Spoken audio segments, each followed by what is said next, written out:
Welcome. In this episode, we will look at second wave imperialism. Last time, we talked about the many motives behind second wave European imperialism. In this episode, we'll look at why was this imperialism successful and begin to talk about efforts at resistance on behalf of African and Asian countries. And then we'll begin to specifically go through several of the case study territories, starting with Africa.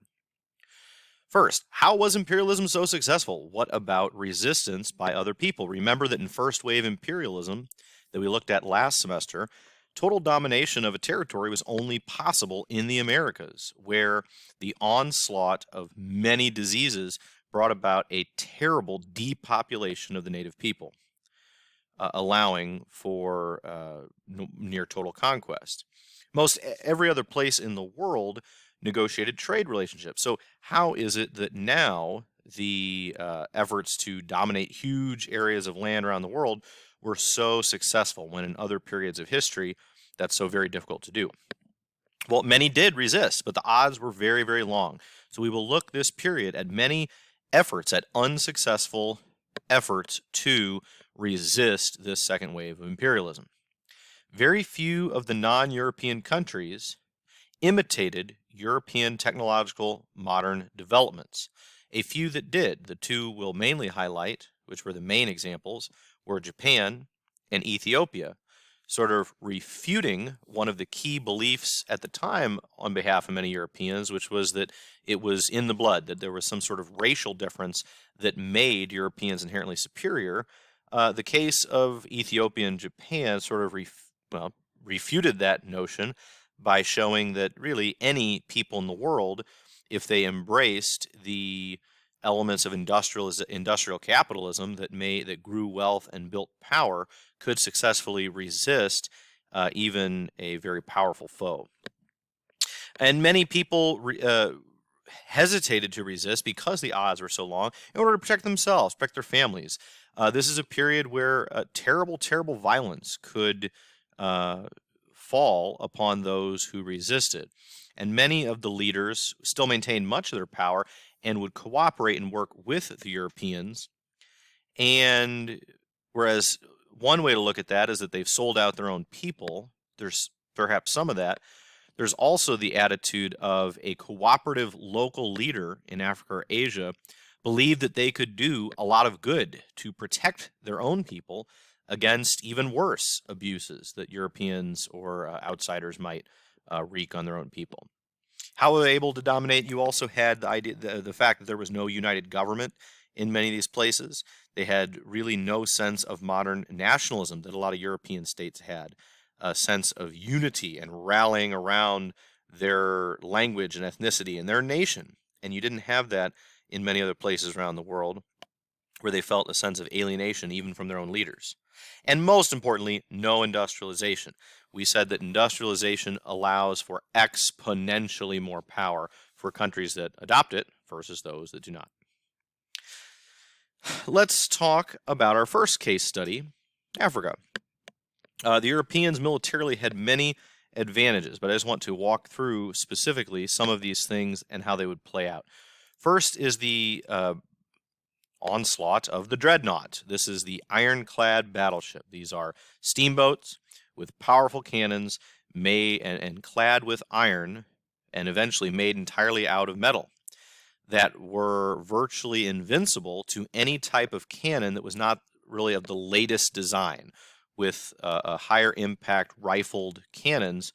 Old smoothbore cannons simply couldn't harm these ironclad ships. And so many of the African and Asian countries did not possess a weapon that could even damage some of these modern battleships. And what the Europeans would threaten to do, and in some cases did, is to park one or more of these heavily armored battleships in a way similar to a Death Star off the coast of a major city and threaten to, or in some cases actually bombard the city, simply open fire with cannons at cities in order to wreak devastation and kill people and cause all sorts of harm and mischief. And so this was, there was really no defense against this. The Maxim gun and eventually other Gatling guns and machine guns. This is exactly what this is. It's sort of the world's first automatic weapon. A very small crew and very small numbers of European soldiers with these automatic weapons could wreak total devastation on even large armies that were much more poorly equipped. And so the first automatic weapons make a big difference. They brought with them their professional disciplined armies, which we maybe spoken about in other times. And one of their big advantages was the fact that many other countries did not have a strong central government. So they could adopt a divide and conquer strategy where they might pit together two ethnic groups, say in Africa, for example, where the two ethnic groups hated each other with a long traditional feud that maybe had been going on many, many years, more than they hated the European colonizer. And so they tended to exploit that situation, and so that both sides would look to the Europeans for help rather than seeing their traditional foe, which was another African ethnic group, as their foe. And so dividing and conquering and making them see Europeans as their help rather than a threat. A very famous incident in this trajectory of African colonization happens in 1884. There were many other conferences, but among the more famous ones is this Berlin Conference in 84, which many historians argue sets off the so-called scramble for Africa, that going into even the 1880s, most of Africa was independent, but by World War I, by 1900, by 1914, almost all of Africa had been claimed by a handful of European countries.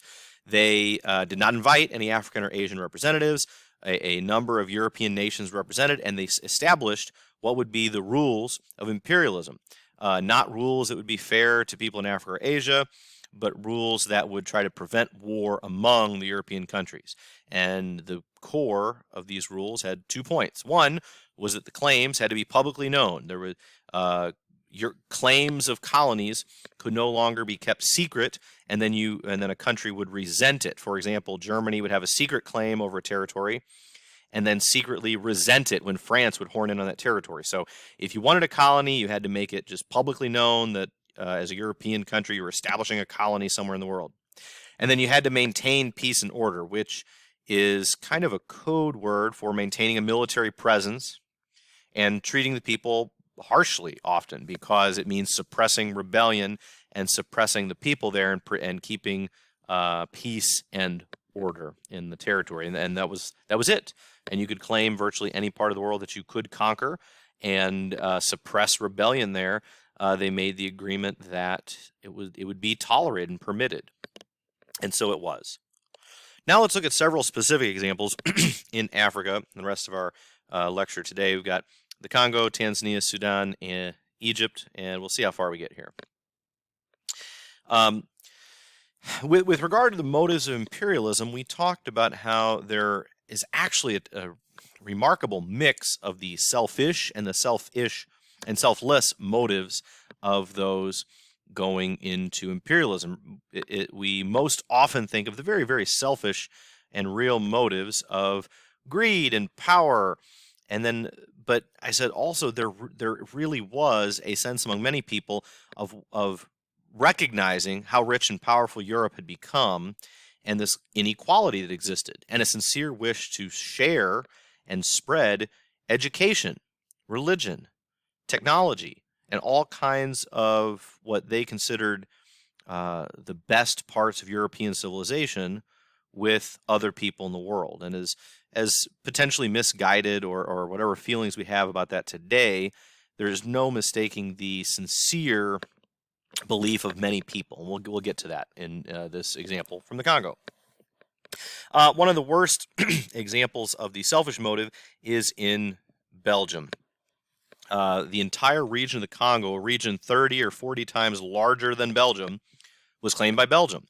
And it was the site of some of the worst abuses and forced labor. The Congo region has remarkable natural resources, diamonds and gold, and these things that are of tremendous, tremendous value.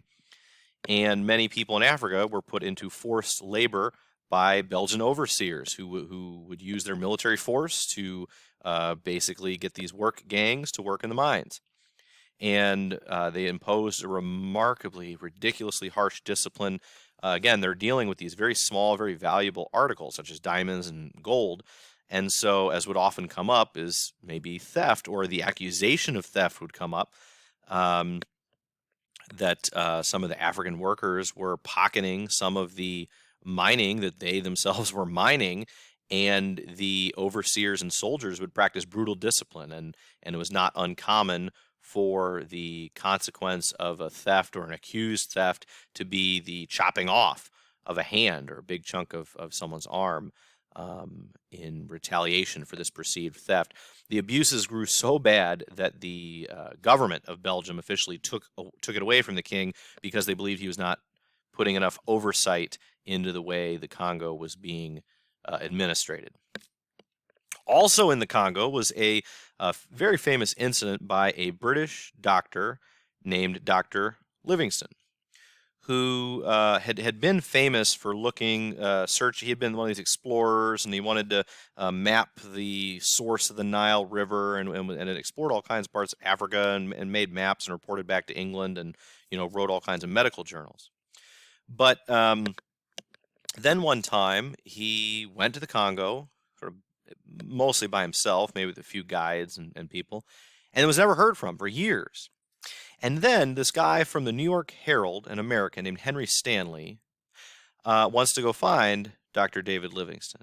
And Henry Stanley kind of writes for what many people consider a rag magazine, someone who, a paper that is like a tabloid and sort of is only gossip and rumor and conspiracy theories. Well, anyway, he actually goes to the Congo, and he goes up the Congo River with these guides, and he starts trying to ask around, and nobody's ever heard of him. And finally, he catches wind of there's this one white guy in the middle of Africa, and finds him in 1871. There's this famous encounter where he says, "Dr. Livingstone, I presume," and it's kind of famous because, of course, he was the only English person within hundreds of miles. And they had a talk, and he's like, "This is great. You're going to come back with me, and I'm going to write this up in the newspaper." And Livingstone won't. He was basically serving as a doctor, providing, what he believed the best in modern medicine, and acting as kind of a leader or guide for a tribe or a group of people in central Congo, and was perfectly happy to stay there, just living among the people and being a doctor for some of the, the poorest people in the world. And that was what he wanted to do. He didn't really, he interviewed with Stanley, but, wouldn't go back with him. And so Stanley goes back, he writes about it, and everybody thinks he's a BSer, that it's full of crap, and then he really made the whole thing up. And people really didn't believe Stanley. Till finally, in 1873, just a couple years later, Dr. Livingstone dies. And these guys bring his body down the Congo River to the coast, and they send him back to Britain to be buried, but with one famous exception. Now, this is not as weird back then, but he'd actually had his heart removed and buried separate from the rest of his body. His body, he wanted his family and relatives and everybody to know that he was okay and he lived a happy end of his life, and his body wanted to be buried on his family plot with the rest of his family. But he had his heart removed from his body after his death and buried in Africa because, as someone who, again, gave the end of his life after an explorer, and he served as his doctor, he said that he wanted his heart to always be in Africa. And as just this I believe that this serves as this good example in the Congo of the most brutal and selfish elements of imperialism, sort of contrasted with the rarer but nonetheless real examples of people that wanted to sincerely share what they saw as the benefits of modernization with other people in the world. And we see that in the person of Dr. Livingstone. That concludes this video. Next time we'll pick up with the rest of our case studies in Africa, and then we'll finish imperialism after that. Thanks for watching.